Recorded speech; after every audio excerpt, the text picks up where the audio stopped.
अनुक्रमणिका क्रमांक 2. ना हात, ना पाय, ना मर्यादा. माझ्या जीवनात आणि माझ्या प्रवासांमध्ये अनेकदा मला मनुष्याच्या अविश्वसनीय आत्मिक बलाचा प्रत्यय आलाय. मला पक्क ठाऊक आहे की चमत्कार घडतात, पण ते त्यांच्याच बाबतीत ज्यांच्या मनात आशेचा किरण असतो. आशा म्हणजे काय? आशा म्हणजे जिथं स्वप्न निपजतात. आशा म्हणजे तुमच्या हेतूचा आवाज.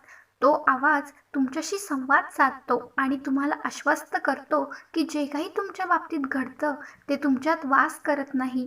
तुमच्या बाबतीत जे काही घडतं त्यावर तुमचं नियंत्रण नसेलही कदाचित, पण त्यावरचा तुमचा प्रतिसाद कसा असेल ते तरी नक्कीच तुमच्या नियंत्रणात असू शकतं. स्वर्गीय ref Martin Luther king Jew यांचं एक वचन आहे, जगात केली गेलेली प्रत्येक गोष्ट ही आशेनंच केली जाते. माझी पक्की खात्री आहे की जोवर तुमचा विश्वास चालू आहे तोवर तुम्हाला आशा उपलब्ध आहे. तुम्ही आणि मी केवळ मानव आहोत. आपल्याला भविष्यात पाहता येणार नाही, त्याऐवजी आपण त्याची कल्पना करतो. केवळ परमेश्वरालाच ठाऊक आहे की आपलं जीवन कसं उलगडत जाईल. आशा ही त्यानं आपल्याला दिलेली भेट आहे. पलीकडचं पाहण्यासाठी एक खिडकी आहे. त्यानं आपल्यासाठी योजलेलं भविष्य आपल्याला कळू शकणार नाही. त्याच्यावर विश्वास ठेवा, हृदयात आशा बाळगा आणि समोर कितीही विपरीत उभं टाकलं असेल तरी चांगलं तेच घडेल हे गृहीत धरून त्याच्या तयारीसाठी शक्य ते करा. अर्थात कधीकधी आपल्या प्रार्थनाला प्रतिसाद मिळत नाही. आपण प्रार्थना करीत असलो, आपण सश्रद्ध असलो तरी आपल्या बाबतीत दुःखद घटना घडतात. एवढंच नाही तर अत्यंत सज्जन आणि निर्मळ मनाची माणसं देखील कमालीची हानी आणि भयंकर दुःख सोसतात. हैती, चिली, मेक्सिको आणि चीन इथले भूकंप ही ताजी उदाहरणे आपल्याला दाखवून देतात की भोग आणि दुर्घटना दररोज घडतात. त्या नैसर्गिक आपत्तींमध्ये हजारो जीव गेले.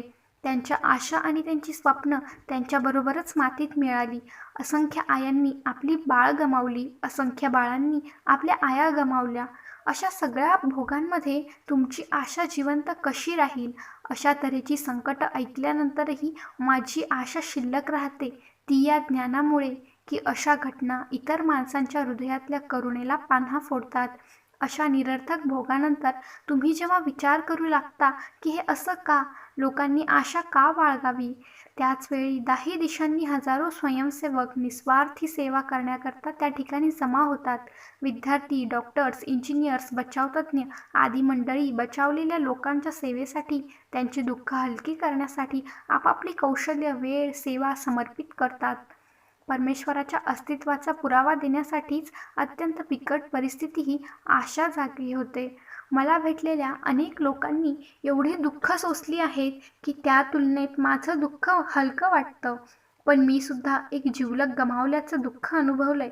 आमच्या कुटुंबाच्या, चर्चमधल्या आणि समाजातल्या साऱ्या सश्रद्ध ख्रिश्चनांनी मनोभावे प्रार्थना करूनही माझा एक चुलत भाऊ रॉय वयाच्या 27व्या वर्षी कॅन्सरला बळी गेला.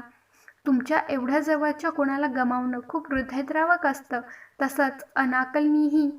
आणि म्हणूनच आशा अत्यंत महत्त्वाची वाटते. माझी आशा माझ्या भौतिक अस्तित्वापलीकडची आहे. अंतिम आशा स्वर्गात असते. रॉय, ज्याची येशू ख्रिस्तांवर श्रद्धा होती, तो आता मृत्यूनंतर स्वर्गात त्याच्याबरोबर असून आता तो भोगमुक्त झालाय, ही आशा माझ्या कुटुंबियांनी कमी दिलासादायक नाहीये. आपल्या क्षमतेबाहेर वाटणाऱ्या अत्यंत बिकट प्रसंगाच्या बाबतीतही परमेश्वराला कल्पना असते की आपण एवढं सोसू शकतो. अमरत्वाची तयारी करण्यासाठी आपण इथं तात्पुरता वास करतो, ही संकल्पना मला पटते. इथलं आपलं आयुष्य चांगलं असो वा वाईट, स्वर्गाची दारं आपली वाट पाहत असतात. अत्यंत कठीण प्रसंगामध्येही माझ्या मनातला विश्वास ठाम असतो की त्यातून पार पडण्याची आणि दुःख सोसण्याची शक्ती परमेश्वर मला देईल. तसंच पुढे चांगले दिवस येतील. इथं पृथ्वीवर नाही तरी स्वर्गात तरी निश्चितच. आपल्या प्रार्थनेला फळ येत नाही तरी तगून राहण्याचा एक उत्तम मार्ग मला सापडलाय, तो म्हणजे ईश्वराशी संवाद साधणं. तुमचं दुःख हलकं होत नसेल तर इतर कोणा व्यक्तीचं दुःख हलकं करा आणि त्याची आशा जागवा. त्यांना दिलासा द्या, म्हणजे त्यांच्या मनात विश्वास निर्माण होईल की त्यांच्या दुःखात ते एकटे नाहीत. तुम्हाला प्रेमाची गरज असेल तेव्हा तुम्ही ते देऊ करा. तुम्हाला मैत्री हवी असेल तेव्हा तुम्ही मित्र बनवा. तुमची आशा डळमळीत झाली असेल तेव्हा तुम्ही दुसऱ्याची आशा जागवा. मी तरुण आहे आणि सगळी उत्तरं माझ्याकडे असल्याचं मी आव आणत नाही. पण मला अधिकच जाणवू लागलंय की जेव्हा नैराश्य आपल्याला ग्रासून टाकतं, आपल्या प्रार्थनेला फळ येत नाही आणि जेव्हा आपली भीती खरी ठरते, तेव्हा आपली नाती, आपल्या भोवतीचे लोक हेच आपले मुक्तिदाते असतात. विशेषतः मी आणि माझ्या ख्रिश्चन बांधवाच्या बाबतीत ते साध्य होतं परमेश्वराशी असलेल्या आमच्या नात्यामुळे, त्यांच्या प्रेमावर आणि त्यांच्या सुज्ञपणावर असलेल्या आमच्या श्रद्धेमुळे. प्रभावी नजराणा. नैराश्यावरच्या आशेच्या प्रभुत्वावरचा माझा विश्वास 2008 मधल्या पहिल्या चीन भेटीदरम्यान अधिक दृढ झाला. मी चीनची भिंत पाहिली आणि जगातल्या आश्चर्यापैकी एकाच्या वैभवानं मी प्रभावित झालो. पण या भेटीतला सगळ्यात विशेष क्षण मी अनुभवला तो म्हणजे एका चिनी मुलाच्या डोळ्यात मला आनंदाच्या तेजाचं दर्शन झालं तेव्हा. ती मुलगी इतर मुलींबरोबर एक कार्यक्रम सादर करीत होती, जो ऑलिम्पिकमध्ये सादर होण्याच्या पात्रतेचा होता. तिच्या चेहऱ्यावरची विजयी मुद्रेनं माझ्या दृष्टीची पकड घेतली, जी मला सोडवता येईना. इतर मुलींबरोबर पदनृत्य करताना ती डोक्यावरच्या फिरत्या तबकडीचं अचूक संतुलन राखत होती. ती एवढी म्हणजे कमालीची एकाग्रता साधत होती. इतर काही विचार तिच्या मनात आव्हान देत असावेत, तरी तिच्या नजरेत आनंदाचा तो लख्ख भाव पाहून माझ्या डोळ्यात पाणी तरळलं. ही मुलगी आणि कार्यक्रमांमधील इतर सर्व मुलंही काही महिन्यांपूर्वी तिथे झालेल्या भूकंपात 4,000वर अनाथ झालेल्या मुलांपैकी होती. मी, माझा गाईड आणि माझी देखभाल करणारा असे आम्ही तिघेजण त्या अनाथालयाला साहित्य पुरवण्यासाठी आलो होतो. त्या मुलांना उभारी देण्यासाठी मी बोलावं असं मला सांगण्यात आलं होतं. त्या अनाथालयात जाण्याच्या वाटेवर आम्ही भूकंपानं माजवलेला उत्पात पाहिला आणि मी सर्दच झालो. ते सारं पाहून माझ्या मनात आलं की त्या मुलांपुढे मी काय बोलणार होतो. भूमीनं आ वासला होता आणि त्या मुलांचं सर्वस्व तिनं गिळंकृत केलं होतं. त्यांना ठाऊक असलेलं आणि त्यांचं प्रेम असलेलं सारं काही, एवढं भयंकर काही मी कधी पाहिलं नव्हतं. मी त्यांना काय सांगू. त्यांना देण्यासाठी आम्ही कपडे आणले होते, पण मी त्यांच्या आशा कशा पल्लवित करणार होतो. मी अनाथालयात प्रवेश केल्यावर माझ्या भोवती गराडा पडला. एकापाठोपाठ एक मुलं मला मिठी मारू लागले. मला त्यांची भाषा येत नव्हती, पण त्याला फारसं महत्त्व नव्हतं. त्याचे चेहरे सर्व काही बोलत होते. त्यांच्या या परिस्थितीतही ती मुलं उल्हसित होती. त्यांच्यापुढे मी काय बोलू हा प्रश्नच तिथं गैरलागू ठरला. त्या मुलांना मी प्रेरित करण्याची गरजच नव्हती. उलट आपल्या कार्यक्रमाच्या सादरीकरणानं त्यांनीच मला प्रेरित केलं. त्यांनी त्यांचं सर्वस्व गमावलं होतं, त्यांचे आईवडील, त्यांची घरं, त्यांच्या वस्तू, खेळणी, पण तरीही ती मुलं आनंदच व्यक्त करीत होती. मी त्यांना सांगितलं की मी त्यांच्या धैर्यापुढे नतमस्तक झालो होतो आणि त्यांनी आशावादी राहावं, चांगल्या दिवसाची इच्छा धरावी आणि पूर्ण ताकदीने आपल्या स्वप्नांचा ध्यास धरावा. स्वप्न पाहण्याचं धैर्य बाळगावं. आपली स्वप्न सत्यात उतरवण्याचं धैर्य अंगी बाळगा आणि त्याच्या वाटेत येणाऱ्या आव्हानांना समर्थपणे तोंड देण्याच्या स्वतःच्या क्षमतेविषयी कधीच साशंक होऊ नका. परिस्थितीवर मात करण्याची लोकांची क्षमता मी केवळ चीनमधल्या अनाथालयातच नव्हे, तर मुंबईतल्या झोपडपट्टीत आणि रोमानियातल्या कारावासांमध्ये पाहिली आहे. नुकतीच मी दक्षिण कोरियातल्या एका सामाजिक कल्याणकारी संस्थेला भेट दिली, जिथं राहणाऱ्या व्यक्ती अपंग अथवा एकट्या माता होत्या. त्यांच्या आत्मबलानं मी स्तिमित झालो. दक्षिण आफ्रिकेतल्या एका तुरुंगाला मी भेट दिली. तिथं कुख्यात कैद्यांना आमच्याबरोबर चॅपलमध्ये, छोटं ख्रिस्त चर्च, तिथे येऊ दिलं नव्हतं. पण आमच्याबरोबर ते बाहेरचे कैदी गात असल्याचं आम्हाला ऐकू येत होतं.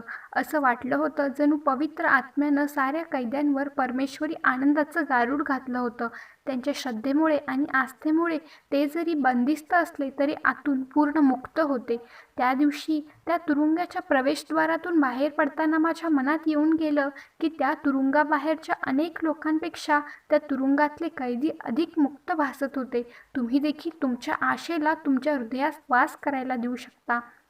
लक्षात ठेवा की दुःखामागही काही हेतू असतो.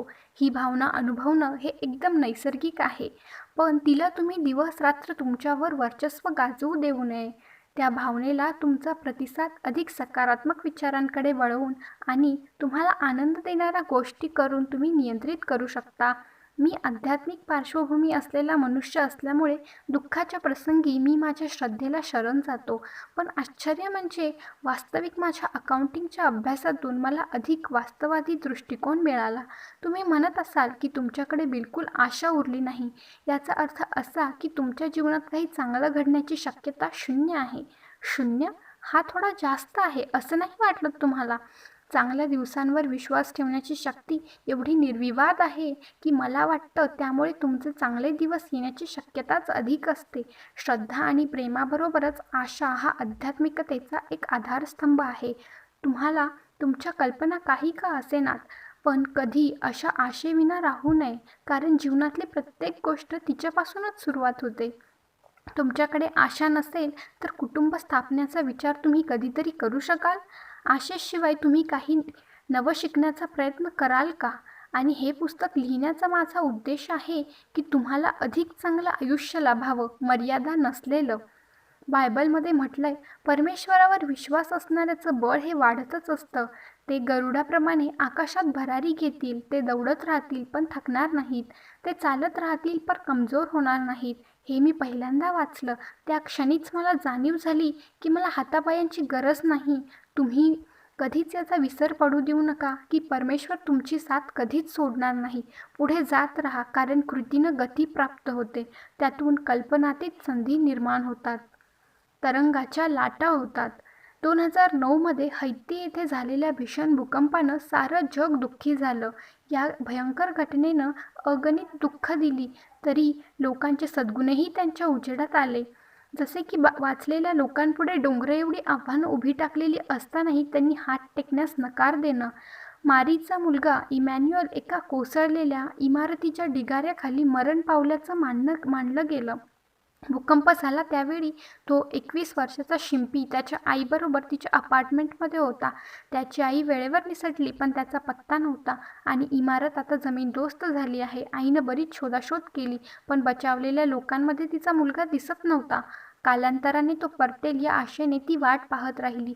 काही दिवसानंतर तिनं पुन्हा त्याला शोधण्यासाठी प्रयत्न सुरू केले. बचावकार्य चालू केलं.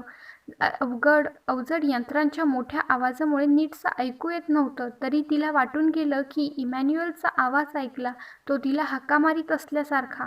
त्या क्षणी तिनं वार्ताहराला सांगितलं, मला वाटतं की त्याला वाचवणं शक्य होतं. तिथल्या सर्वांना तिनं सांगितलं की तिचा मुलगा ढिगाऱ्याखालून तिला हाका मारत होता, पण कोणीच तिची मदत करू शकत नव्हतं. पण आंतरराष्ट्रीय बचाव पथक तिथं आल्यावर मात्र तिला अनुभवी इंजिनियर्सची तुकडी सापडली. तिनं त्यांना पटवून दिलं की तिचा मुलगा अजून जिवंत होता.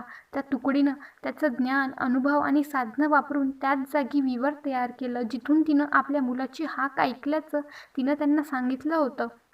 खोदकाम चालू असताना त्यांना इमॅन्युअलचा हात सापडला. तो त्यांच्या धरण्याचा प्रयत्नात होता. मग त्याची खांदे मोकळी केली आणि सरतेशेवटी ते त्याला बाहेर काढू शकले. तो त्या ठिकाणी 10 दिवस गाडून पडलेला होता. त्याला डिहायड्रेशन झालं होतं. त्याची उपासमार झाली होती. तो धुळीने माखलेला होता, पण तरीही तो बचावला. कधीतरी तुमच्याकडे केवळ विश्वास असेल की काहीही शक्य आहे.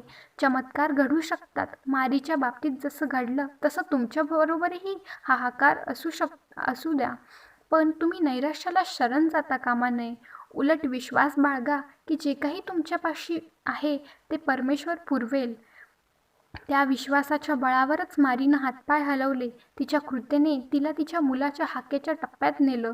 मारीच्या आशेनंच तिला इमॅन्युअलला जिवंत ठेवलं हे मानणं कठीण नाही, नाही का? तुमचं जीवन आता सुरळीत चालू नसेल, पण तुम्ही इथं आहात आणि जोवर तुम्ही जोर देत राहाल तोवर काहीही शक्य आहे. हृदयात आशा बाळगून जगणं, आशेला बिलगून राहून काहीही शक्य आहे या मताविषयी तुम्ही साशंक असाल, किंवा कदाचित तुम्ही गर्तेत एवढ्या खोलवर गेला असाल की नैराश्यातून खुरडत बाहेर पडणं तुम्हाला अशक्य वाटत असेल. एक वेळ अशी होती की मला स्वतःला अगदी तसंच वाटत होतं. माझ्या मनाची पक्की धारणा होती की मी माझ्या जीवनाचं काही मोल नाही आणि माझं ज्यांच्यावर प्रेम आहे त्यांच्यासाठी मी केवळ एक लोढणं आहे. माझ्या जन्माच्या वेळी हातपाय नसलेल्या अपत्याला सांभाळायची माझ्या आईवडिलांच्या मनाची तयारी नव्हती. अर्थातच ते अत्यंत निराश होते. त्यांना कोण दोष देईल? प्रत्येक आईवडील आपल्या पोटच्या गोळ्याचं भविष्य रंगवतात, परंतु माझ्यासारख्या प्रत्यक्षातल्या गोळ्याचं भविष्य काय असेल याची कल्पना करणं माझ्या आईवडिलांना आणि मी थोडा मोठा झाल्यावर मलाही शक्य नव्हतं. आपण प्रत्येकानं केव्हा ना केव्हा आपल्या जीवनाच्या कल्पनेचा चुराडा झालेला पाहिलाय.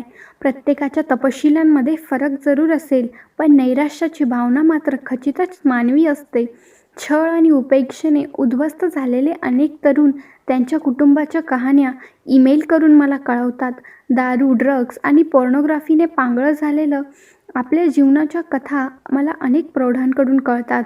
कधीकधी वाटतं की माझ्या संपर्कातील जवळजवळ निम्मे लोक कॅन्सर अथवा तत्सम जीवाला धोका असणाऱ्या रोगाने ग्रस्त आहेत. अशा परिस्थितींमध्ये तुम्ही आशावादी कसे राहाल?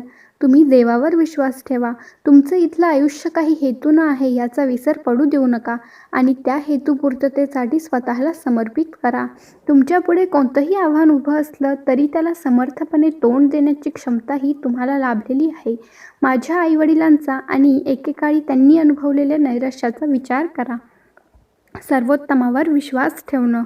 मानसिक तणावाखाली असताना सकारात्मक आणि प्रेरित राहणं निर्विवादपणे कठीण असतं. माझ्यापुढे वाट पाहत असलेली आव्हानं कळण्याएवढा मी मोठा झालो तेव्हा अनेकदा मी नैराश्यात बुडायचो आणि मला काहीच सकारात्मक दिसायचं नाही. माझ्या बालपणातल्या वाईटात वाईट दिवसांच्या माझ्या स्मृती धुसर आहेत. त्यावेळी मी अशा काळातून जात होतो जेव्हा वेगळं असणं हे खूप कठीण होतं. मी खात्रीने सांगतो की तुम्हीच अशीच आत्मसाक्षात्ता अनुभवली असणार. आपणा सर्वांनाच मिसळून जायचं असतं, पण कधीकधी आपल्याला परकेपणाची जाणीव बोचत राहते. माझी असुरक्षितता आणि साशंकता मुख्यत्वे मला हातपाय नसल्यातून आल्या होत्या. तुम्हाला अडचणी काय आहेत याची मला कल्पना नाही, पण आशेला बिलगुल राहिल्यानं मला लाभ झाला. माझ्या आयुष्यात ते कसं उपयुक्त ठरलं याचा हा केवळ सुरुवातीचा नमुना. मी नुकताच चालू लागलो होतो तेव्हा माझ्या डॉक्टर्सनी माझ्या आईवडिलांना सल्ला दिला की यांनी मला अपंगाच्या खेळघरात दाखल करावं. तिथल्या अपंग मुलांची आव्हानं ही हातपाय नसणं ते मेंदूचा विकार असणं इथपर्यंत कोणतीही होती.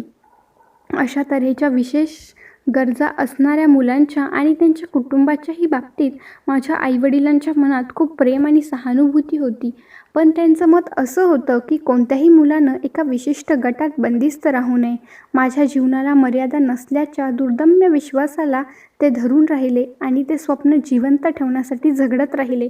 माझ्या आईनं परमेश्वराची तिच्यावर कृपा राहो माझ्या जीवनाच्या सुरुवातीच्या टप्प्यातच एक महत्त्वपूर्ण निर्णय घेतला. निकोलस, तू सामान्य मुलांबरोबरच खेळला पाहिजेस. तूही सामान्यच आहेस. फरक एवढाच आहे की तुला शरीराचे काही भाग मिळाले नाहीत. बस, ती मला म्हणाली. पुढल्या काही वर्षांसाठी तिनं मला मनोधारणा पक्की केली. माझ्या मनात कमीपणाची भावना येऊ नये आणि किंवा कशाही प्रकारे माझ्यावर मर्यादा पडू नयेत असं तिला वाटायचं.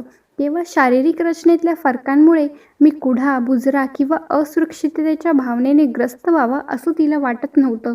माझे आईवडील तेव्हाही माझ्या मनात विश्वास निर्माण करीत होते की मला देखील इतरांप्रमाणेच लेबलविना किंवा मर्यादांविना जीवन जगण्याचा हक्क आहे. याची मला सुताराम कल्पना नव्हती. तुम्हालाही तो अधिकार आहे. इतर लोक तुमच्यावर लादू पाहत असलेल्या वर्गीकरणापासून अथवा मर्यादांपासून मुक्त राहण्याची तुम्ही मागणी करायला हवी. मला न लाभलेल्या अवयवांमुळे मी अशा लोकांच्या बाबतीत संवेदनशील आहे जी इतरांची त्यांच्याविषयींची मतं स्वीकारतात आणि स्वतःच्या नकळत स्वतःवर मर्यादा घालून घेतात. माझ्या बाबतीतही अशा अनेक वेळा आल्या जेव्हा मी एवढा थकलेलो असायचो की शाळेत अथवा डॉक्टरकडे जाणं मला झेपणार नसल्याचं मी सांगायचो, पण अशा निमित्तामागं लपण्यापासून मला माझ्या आईवडिलांनी रोखलं. लेबल तुम्हाला दडायला ठिकाणं पुरवतात.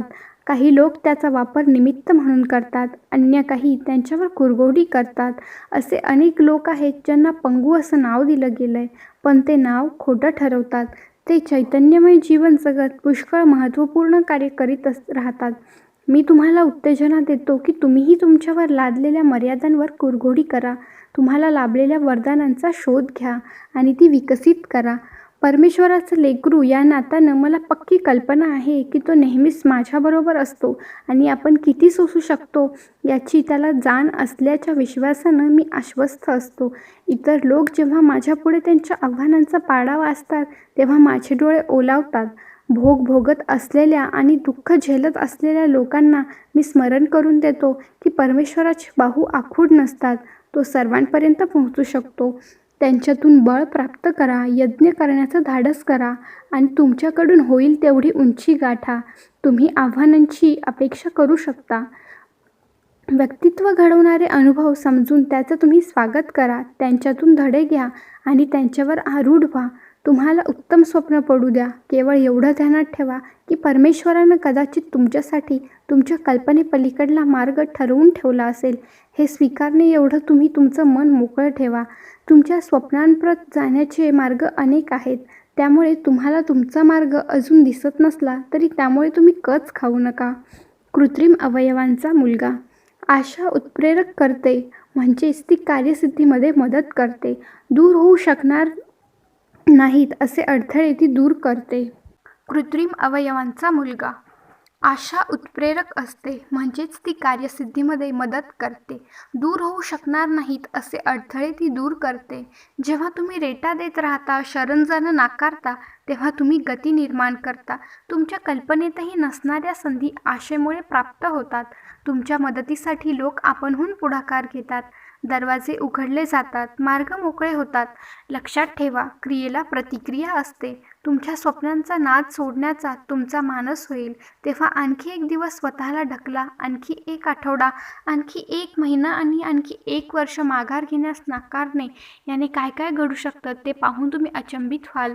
शाळेत जाण्याची माझी वेळ आली तेव्हा माझ्या आईवडिलांनी मला समजावलं की मी सामान्य शाळेतच शिक्षण घ्यावं. त्यांच्या निर्धारामुळेच मी ऑस्ट्रेलियातला पहिला मुलगा ठरलो जो अपंग असूनही मुख्य प्रवाहातल्या सामान्य शाळेत जाऊ शकलो. शाळेत माझे निकाल एवढे चांगले राहिले की स्थानिक वृत्तपत्रानं त्यांची बातमी केली. एकोप्यानं अपंग मुलाचं जीवन फुलवलं. माझी बहीण मिशेल माझ्याबरोबर व्हीलचेअरमध्ये बसलेली असल्याचा फोटो बातमीबरोबर छापला होता. ती बातमी देशभर गाजली आणि मला देशभरातून पत्र, भेटी, निमंत्रणं आली. तसंच सरकारी अधिकारीही मला भेटायला येऊ लागले. त्या बातमीचा परिणाम म्हणून यायला लागलेल्या देणग्यांमुळे मला कृत्रिम हातपाय बसवण्याच्या माझ्या आईवडिलांच्या प्रयत्नांना चांगलीच मदत झाली. मी 1.5 वर्षाचा असल्यापासून ते त्या प्रयत्नात होते. सुरुवातीला माझ्यासाठी फक्त एक हात तयार करण्यात आला होता, पण तो मला चालला नाही कारण तो हात आणि पंजा कड्यांनी आणि कप्प्यांनी हाताळायचा होता आणि त्याचं वजन माझ्या स्वतःच्या वजनाच्या दुप्पट होतं. तो हात बसवून मी स्वतःचा तोल सांभाळणं हेही एक आव्हान होतं. काही काळाने तो हाताळणं मला जमायला लागला. एव्हाना मी माझ्या छोट्या हनुवटीने आणि दातांनी वस्तू पकडायला लागलो होतो. त्यामुळे नवा हात माझ्यासाठी खरं तर लोडणंच झाला होता. त्यामुळे माझे आईवडील प्रथम निराश झाले, पण माझा आत्मविश्वास मात्र वाढला होता कारण मी स्वतः बरंच काही करायला लागलो होतो. मी त्यांना उत्तेजन दिलं, धन्यवाद दिले आणि पुढं चालायला लागलो. चिकाटीत एक विलक्षण ताकद आहे. माझ्या पहिल्या कृत्रिम हाताचा प्रयोग फसला, पण माझ्या जीवनात चांगलंच घडणार हा माझा विश्वास मात्र ढळला नाही. माझ्या सकारात्मकतेमुळे आणि उत्साहामुळे माझ्या इथल्या लायन्स क्लबने स्फूर्ती घेतली. माझ्या वैद्यकीय खर्चासाठी आणि नव्या व्हीलचेअरसाठी $2,00,000 उभे केले. त्यातल्या काही रकमेतून आम्ही कॅनडात एका बालरुग्णालयात त्यांनी तयार केलेले हात बसवून पाहायला जाऊन येऊ शकलो. परंतु अखेरीस वैद्यकीय तज्ज्ञांनीही निर्णय घेतला की कृत्रिम हातापायांऐवजी त्यांच्या विनाच मी अधिक सफाईनं काम करू शकत होतो. माझ्यासाठी नवे हातपाय तयार करण्यास काही शास्त्रज्ञ आणि संशोधक तयार असल्याचं पाहून मी थरारलो होतो. पण त्याचा उलटा परिणाम असाही झाला की मी अधिक जिद्दीला पेटलो. माझं जीवन सुखकर होण्यासाठी कोणीतरी माझ्याकरिता काहीतरी करण्याची वाट पाहत राहण्याऐवजी मला जे शक्य होईल ते मी स्वतःच करेन. माझी उत्तरं मला शोधून काढायला हवीत. आजही कोणी माझ्याकरिता काही करू पाहत असेल तर मी त्याचं स्वागतच करतो. मग ते माझ्या व्हीलचेअरसाठी कोणी दार उघडून देत असो अथवा कोणी मला पाण्याचा ग्लास देत असो. आपण स्वतःच्या आनंदाची आणि यशाची जबाबदारी पेलली पाहिजे. गरज असेल तेव्हा तुमचे कुटुंबीय आणि मित्र तुमच्यासाठी असतातच. त्यांच्या सहकार्याचं स्वागत करा, पण तुम्ही स्वतःला पुढे ढकलत राहा. त्यात तुम्ही जेवढे अधिक प्रयत्न कराल तेवढ्या अधिक संधी तुम्ही निर्माण कराल. कधीतरी तुम्हाला असा अनुभव येईल की तुमचं उद्दिष्ट तुमच्या टप्प्यात आलेलं असताना तुम्ही कुठंतरी कमी पडता, पण माघार घेण्यासाठी हे कारण पुरेसं होत नाही. पराभव त्यांचाच होतो जे पुन्हा प्रयत्न करण्याचं टाळतात. पण मला अजूनही विश्वास वाटतो की सामान्य माणसाप्रमाणे मीही चालू शकेन किंवा पेला उचलू व धरू शकेन. जे घडेल तो एक चमत्कारच असेल. मग तो स्वतः परमेश्वर घडवेल अथवा पृथ्वीवरचा त्याचा प्रतिनिधी घडवेल. कृत्रिम अवयवांचं तंत्रज्ञान अत्यंत वेगानं सुधारतंय. एक दिवस मीही सफाईनं कृत्रिम हातपाय वापरू शकेन, पण ते घडेपर्यंत मी जसा आहे त्यात आनंदी आहे. बरेचदा जी आव्हानं आपल्याला रोखत आहेत असं आपण समजत असतो, ती प्रत्यक्षात आपल्याला अधिक प्रबळ करीत असतात. आजचं पंगुत्व हे कदाचित उद्याच्या लाभ ठरण्याची शक्यता असल्याच्या विचारासाठी तुम्ही मनानं मोकळं असायला हवं. मला हातपाय नसणं हीच माझी समृद्धी आहे असं मला वाटायला लागलंय.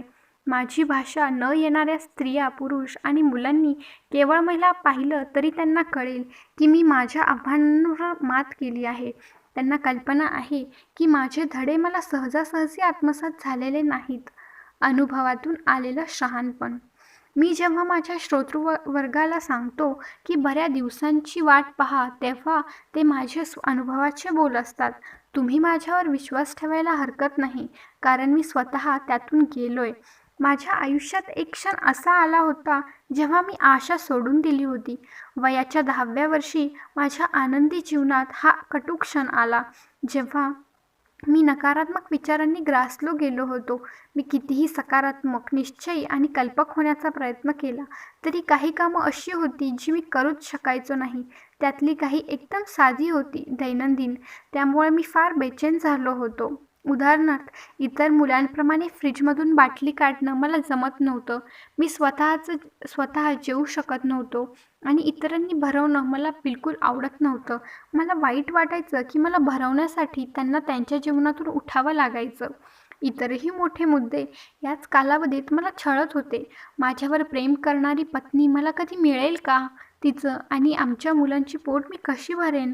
त्यांना काही धोका निर्माण झाला तर त्यांचं संरक्षण कसं करेल? बऱ्याच जणांच्या मनात असे विचार येतात.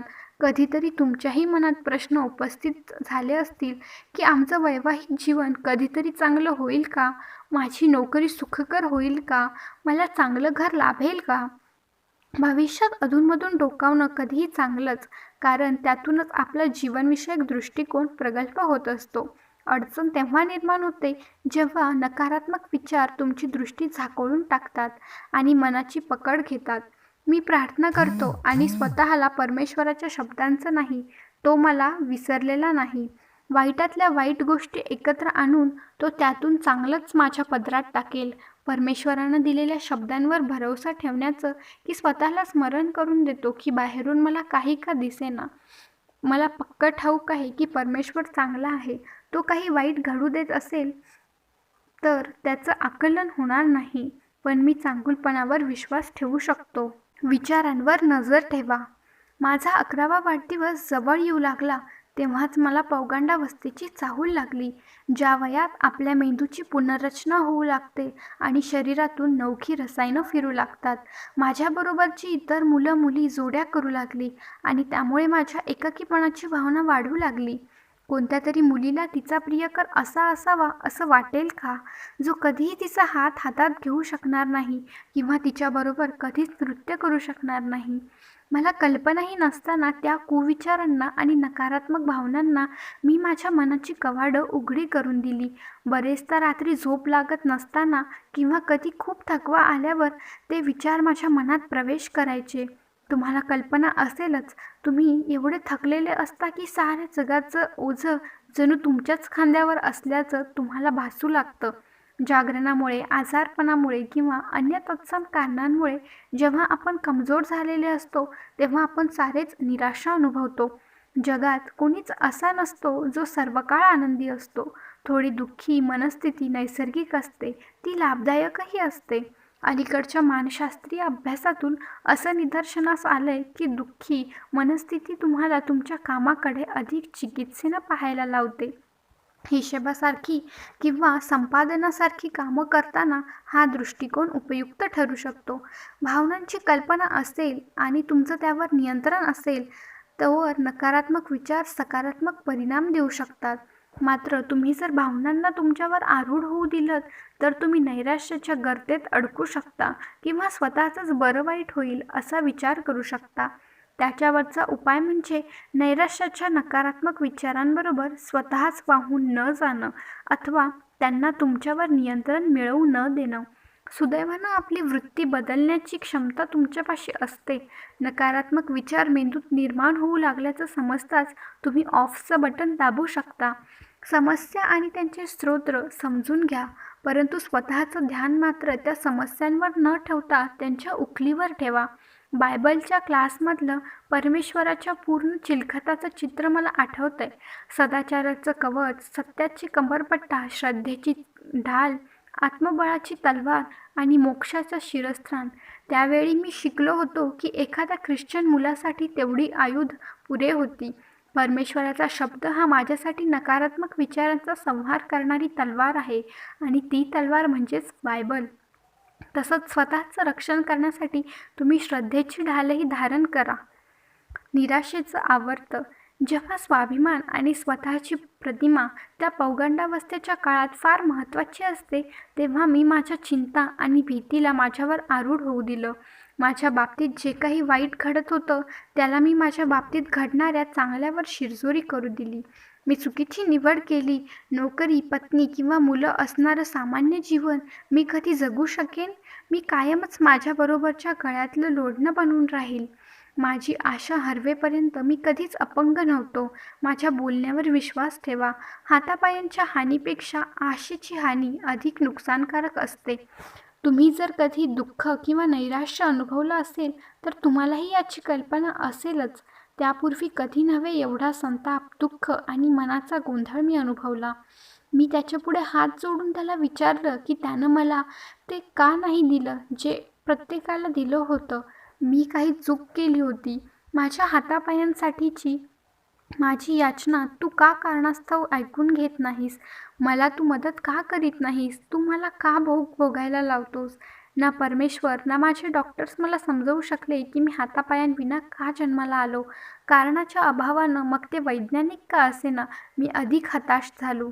मी विचार करायचो की त्यामागं जर कोणतं कारण असेल, आध्यात्मिक, वैद्यकीय, अन्य कोणतंही, तर परिस्थिती हाताळणं अधिक सुखर होईल. त्यानं दुःख थोडं हलकं होईल. अनेकदा मी निराश व्हायचो की शाळेत जायला नकार द्यायचो. यापूर्वी मी स्वतःची कीव करायचो नाही. मी सतत माझ्यातल्या व्यंगात्वर मात करण्याच्या प्रयत्नात असायचो. सामान्य कृती करायचो, इतर मुलांसोबत खेळायचो. बहुतेक वेळा मी माझ्या निश्चयी स्वभावानं आणि आत्मनिर्भरतेनं माझ्या आईवडिलांवर, शिक्षकांवर आणि वर्गमित्रांवर छाप पाडायचो. तरीही आतून मी दुखावलेलाच होतो. आईवडिलांनी माझा पिंड हा आध्यात्मिक घडवला होता. मी नियमितपणे चर्चमध्ये जायचो. प्रार्थना आणि परमेश्वराच्या शक्तीवर माझा विश्वास होता. येशूनं माझ्या मनाची एवढी पकड घट्ट केली होती की आम्ही जेवायला बसलेले असताना मला हसायला यायचं. मला वाटायचं की तोही आमच्या पंक्तीत बसलेला आहे. हातापायांसाठी मी त्याची प्रार्थना करायचो. असा काही काळ गेला जेव्हा मी अपेक्षा करायचो की सकाळी मी जागा होईन तेव्हा मला हातपाय फुटलेले असतील. एकवेळी केवळ एक हात आणि एक पाय मिळण्यावरही संतुष्ट राहण्याची माझी तयारी होती. परंतु जेव्हा मला तेही मिळायचं नाही तेव्हा मी परमेश्वरावर रागवायचो. मला वाटायचं की मला निर्माण करण्यामागचा परमेश्वराचा हेतू मला कळलाय. तो तो जो की त्याच्या चमत्कारात मी त्याचा साक्षीदार व्हावं जेणेकरून लोकांना कळेल की तो खरोखरच आहे. मी प्रार्थना करायचो, हे परमेश्वरा, तू जर मला हातपाय दिलेस तर ते दाखवत मी जगभर फिरेन आणि तुझा चमत्कार सगळ्यांना कळेल. मी टीव्हीवरून आणि सगळ्यांना घडलेल्यांची कल्पना देईल. मग साऱ्या जगाला परमेश्वराच्या शक्तीची कल्पना येईल. मी त्याला सांगत होतो की मला सारं कळलं होतं आणि माझ्या बाजूनं साऱ्याची पूर्तता करण्याची माझी तयारी होती. मला प्रार्थना आठवते, परमेश्वरा, मला कल्पना आहे की तू मला असा निर्माण केलास कारण मग तू मला हातपाय देऊ शकशील आणि तो चमत्कार लोकांपुढे तुझी ताकद आणि तुझं प्रेम सिद्ध करेल. बालपणी मी शिकलो की परमेश्वर आपल्याशी वेगळ्या वेगळ्या प्रकारे संवाद साधत असतो. मला वाटलं की माझ्या हृदयात भावना निर्माण करून तो मला उत्तर देईल, पण तसं काही झालं नाही. मला काही जाणवलंच नाही. माझे आईवडील मला सांगायचे, केवळ परमेश्वर जाणतो की तू जन्माला का आला आहेस. मग मी परमेश्वराला विचारायचो आणि तो उत्तर द्यायचा नाही. ती निष्फळ आव्हाने आणि ते अनुत्तरित प्रश्न यामुळे मी दुखावला जायचो. कारण तेव्हा मी स्वतःला परमेश्वराच्या खूप निकट समजायचो. मला आणि इतर आव्हानांनाही तोंड द्यायचं होतं. आम्ही आमच्या एकत्र कुटुंबापासून हजारो मैल दूर स्थलांतरित होणार होतो. माझ्या काका-काकूंचा आणि 26 चुलत भावंडांचा माझ्या भोवतीचा मायेचा कोश माझ्यापासून हिरावला जाणार होता. स्थलांतराचा ताण माझ्या आईवडिलांनाही जाणवत होता. त्यांचे दिलासे, त्यांचं प्रेम आणि त्यांचा आधार मला लाभत असला तरी मी त्यांच्यावर प्रचंड बोजा टाकत असल्याची माझ्या मनातली बोज दूर होत नव्हती. जणू काही मी माझ्या डोळ्यांवर काळी पट्टी बांधलेली असल्यामुळे माझ्या जीवनातला उजेड मला दिसत नसावा, असं काहीतरी झालं होतं. मी कधी कोणाच्या उपयोगी पडू शकेल असं मला बिलकुल वाटत नव्हतं. मी परमेश्वराची विचित्र अशी एक चूक होतो. तसंच त्यानं लक्ष देण्यास विसरलेलं लेकरू होतो असंच मला वाटायचं. याविरुद्ध माझं मन वळवण्यासाठी माझे आईवडील खूप प्रयत्न करायचे. ते मला बायबल वाचून दाखवायचे, चर्चमध्ये घेऊन जायचे. रविवारच्या शाळेतले शिक्षक मला शिकवायचे की परमेश्वर सगळ्यांवर प्रेम करतो, परंतु माझं पाऊल मात्र माझ्या दुःखाच्या आणि संतापाच्या पलीकडे जात नव्हतं. काही बरे अनुभव यायचे. नाही म्हणायला रविवारच्या शाळेत इतर मुलांबरोबर लहान मुलांवर येशू प्रेम करतो. जगातल्या साऱ्या मुलांवर, लाल आणि पिवळ्या, काळ्या आणि गोऱ्या, त्यांच्या नजरेत ती अनमोल आहेत आणि जगातल्या साऱ्या लहान मुलांवर येशू प्रेम करतो. हे गाणं गाताना मला आनंद वाटायचा. मला आधार देणाऱ्या, माझ्यावर प्रेम करणाऱ्या लोकांच्या सहवासात मला ते गाणं आवडायचं. त्यानं मला दिलासा मिळायचा. त्याला माझी खूप काळजी होती यावर मला विश्वास असायचा. पण जेव्हा मी थकलेलो असायचो तेव्हा कभिन्न विचार माझ्या मनात चंचू प्रवेश घेऊन लागायचे. मैदानावर माझ्या व्हीलचेअरमध्ये बसून मी विचार करायचो, परमेश्वर इतर मुलांवर प्रेम करतो तसंच माझ्यावरही करत असेल तर त्याने मला हातपाय का दिले नाहीत. त्यानं मला त्याच्या इतर लेकरांपेक्षा वेगळं का घडवलं. तसेच विचार नंतर दिवसाही किंवा आनंदी वातावरणातही माझ्या मनाला ग्रासू लागले. हताश विचार आणि माझं जीवन कायमस्वरूपी कठीणच जाणार ही जाणीव त्यांच्याशी मी झुंजत होतो. माझ्या प्रार्थनांना परमेश्वर प्रतिसाद देण्याची लक्षणं दिसत नव्हती. एकदा मी ओट्यावर बसून आई स्वयंपाक करताना पाहत होतो, जे मला नेहमी आवडायचं. त्यावेळी अचानक माझं मन निराशेच्या विचारांनी ग्रासलं गेलं. माझ्या मनात विचार आला की तिथं राहून मी तिच्यावरचं ओझं होणं योग्य नव्हतं. मी ओट्यावरून खाली पाहिलं. कोणत्याही कोणात झेपावल्यावर माझी मान मोडून मला मृत्यू येईल याचा मी अंदाज घेऊ लागलो, पण ते करण्यापासून मी स्वतःला अडवलं. याचं प्रमुख कारण हे होतं की या प्रयत्नात जर मला मृत्यू आला नाही तर माझ्या नैराश्याचं कारण द्यावं लागलं असतं. आत्महत्येला प्रवृत्त करण्याएवढी निराशा असलेल्या वस्तुस्थितीने मी घाबरून गेलो.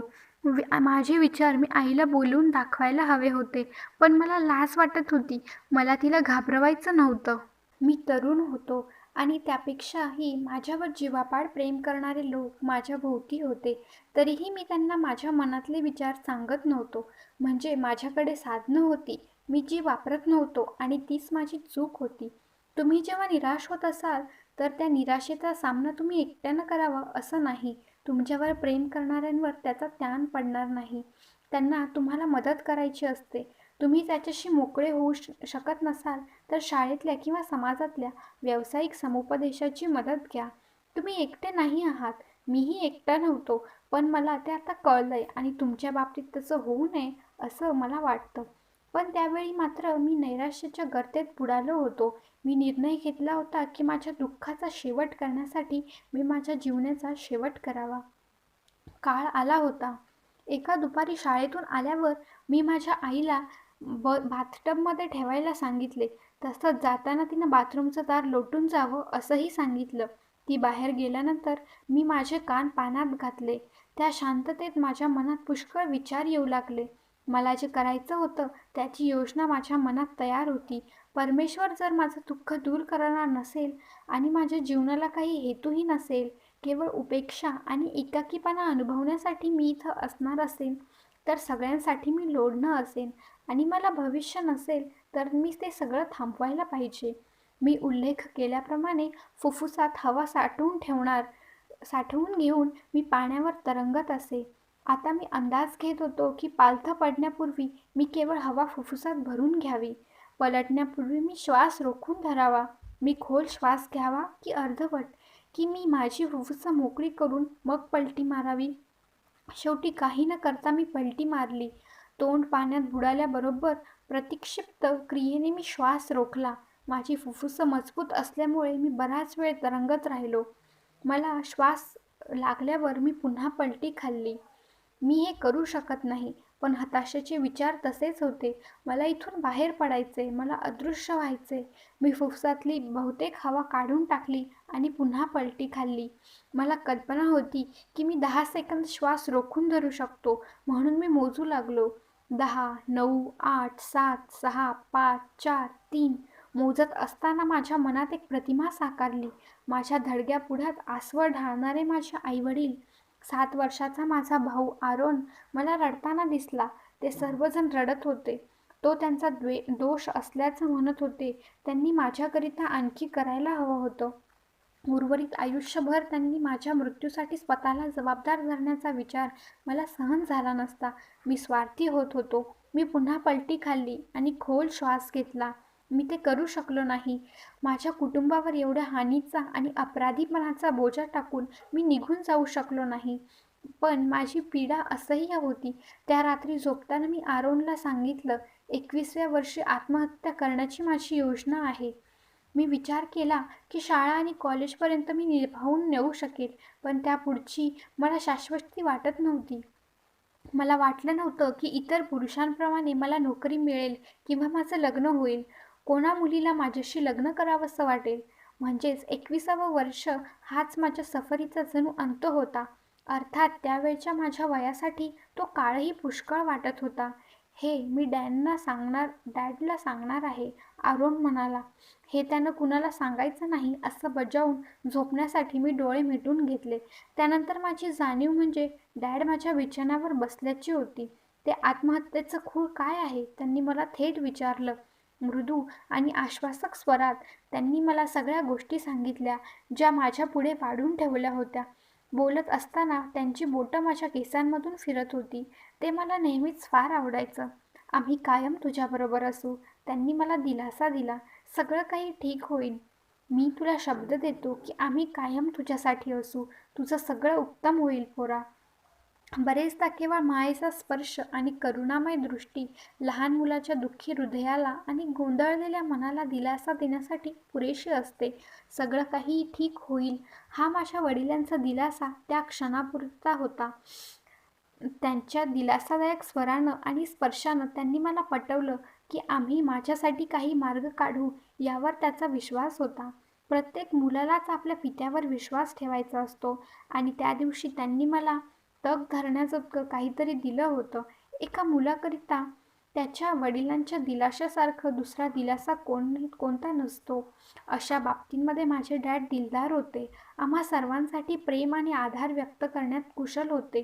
माझ्यासाठी सगळं यथोचित कसं होईल याचं आकलन मला अजूनही झालं नव्हतं, पण माझ्या वडिलांनी मला तसं सांगितलं होतं म्हणून माझा त्यावर विश्वास होता. आमच्या संभाषणानंतर मला शांत झोप लागली. नंतरही मला नैराश्य येत राहिलं. माझं जीवन कसं उलगडत जाईल याची काही दृष्टी लाभण्यापूर्वी फार आधी मी माझ्या आईवडिलांवर विश्वास ठेवला आणि आशेला बिलगून राहिलो. साशंकतेचे आणि भयाचे आणखीही अनेक अनुभव मी घेतले, पण त्यातला हाच सर्वात वाईट होता. आत्ताही इतरांप्रमाणे मला कधीकधी निराशा डाचते, पण त्या एका प्रसंगानंतर मी पुन्हा कधीच आत्महत्येचा विचारही केला नाही. मी जेव्हा मागे वळून त्या क्षणाकडे पाहतो आणि त्याच्यानंतर माझ्या जीवनाचा विचार करतो, तेव्हा मला माझ्या नैराश्यातून बाहेर काढल्याबद्दल मी केवळ परमेश्वराचे आभार मानतो. आशेला बिलगून राहणं. 24 देशांमधील माझी भाषणं, माझ्या DVDs आणि यूट्यूबवरचे अब्जावधी व्ह्यूज यांच्या माध्यमातून असंख्य लोकांपर्यंत आशेचा संदेश देण्याचं दैवी भाग्य मला लाभलं. विचार करा, 10व्या वर्षी मी आत्महत्या केली असती तर केवढ्या आनंदाला मी मुकलो असतो. भारतातल्या 1,20,000, कोलंबियातल्या 18,000 आणि युक्रेनमधल्या 9,000 लोकांपुढे माझी जीवन कहाणी आणि मी त्यातून काय शिकलो ते सांगण्यास मी मुकलो असतो. कालांतराने माझ्या हे लक्षात आलं की त्या काळ्या दिवशी मी माझा जीव घेऊ शकलो नाही, आत्महत्या करू शकलो नाही, पण परमेश्वरानं मात्र तो आपलासा केला. परमेश्वरानं माझा जीव घेतला आणि त्याला अधिक अर्थ, अधिक हेतू आणि अधिक आनंद बहाल केला. एवढं की त्याचं कोण्या एका 10 वर्षाच्या मुलाला आकलनही कधी होऊ शकणार नाही. जी चूक करण्याच्या उंबरठ्यावर मी पोहोचलो होतो ती तुम्ही करू नका. 1993 त्या दिवशी मी 6 इंची पाण्यात पालथा पडून राहिलो असतो तर माझं तात्पुरतं दुःख दूर झालं असतं. पण एवढा केवढा मोबदला देऊन त्या निराश पोराला भविष्यातला तो आनंदी पुरुष दिसू शकणार नव्हता. तो हवाईमध्ये सी टर्टल्स सोबत पाहतोय, कॅलिफोर्नियातील सर्फिंग करतोय किंवा कोलंबियात स्कुबा डायव्हिंग करतोय आणि त्या साहसांहूनही महत्त्वाचे ते जीव आहेत ज्यांना मी स्पर्शू शकलो नाही. मी केवळ एक छोटं उदाहरण आहे, पण कोणताही महान व्यक्ती घ्या, Mother Teresa, Mahatma Gandhi, Martin Luther King, पण त्यांनी काही ना काही भोगलंय. कारावास, हिंसा, अगदी खुनाची धमकी देखील. पण त्याचबरोबर त्यांची मनोमन विश्वास बाळगला होता की त्यांची स्वप्न पूर्णत्वास जातील. तुम्ही जेव्हा निराश व्हाल त्यावेळी ध्यानात ठेवा की तुमच्यासाठी पर्याय उपलब्ध असतो. तुम्हाला मदत हवी असेल तर ती मागून घ्या. तुम्ही एकटे नाही आहात. तुम्ही चांगल्या दिवसाची कल्पना करू शकता आणि ते खरे करण्यासाठी पावलं उचलायला सुरुवात करू शकता. लहान असताना मला कशाकशाला तोंड द्यावं लागत होतं याचा विचार करा आणि आता माझं जीवन कसं आहे ते पहा. कुणाला ठाऊक होतं की भविष्यात तुमच्यासाठीही केवढे उत्तम दिवस अथवा केवढं विस्मयकारक यश वाढवून ठेवलं आहे. कुणाला ठाऊक असतं की कोणा दुसऱ्याच्या चमत्कारातून आपण किती जणांचे जीवन सुखी करू शकतो. म्हणूनच माझ्याबरोबर चला, हातपाय नसलेल्या मनुष्याबरोबर, आशेनं भरलेल्या भविष्यात.